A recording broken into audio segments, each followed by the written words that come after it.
Good day po teachers! Welcome back po dito sa Learning Pal kung saan po tayo nag-share ng DepEd latest news and updates and free learning materials. So ngayon po pag-uusapan po natin itong fresh at bagong balita about salary increase update for this year.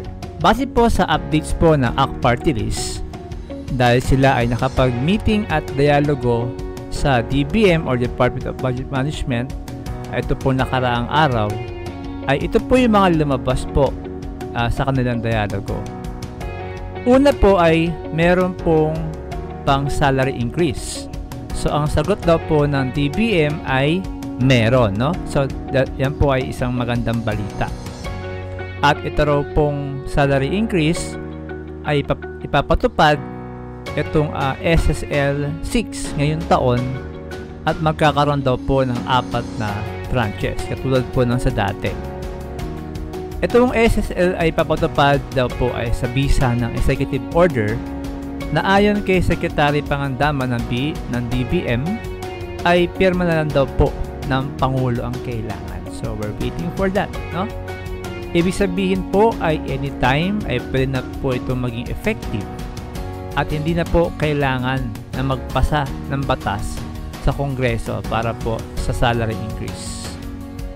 Ang mga nalitan po dito ay ito pong SSL 6 ay retroactive. Ibig sabihin po ay kung mapirma na po yung executive order ng ating mahal na Pangulo na hinihintay po natin na sana po ay mangyari, ay babayaran po tayo simula po ng January o yung tinatawag po nating back pay. So ito po ay magandang balita at good news to hear, no, from the DBM, at meron po silang assurance, no, na meron po talagang salary increase this year. So ang sunod pong tanong is magkano po kaya, no, etong salary increase.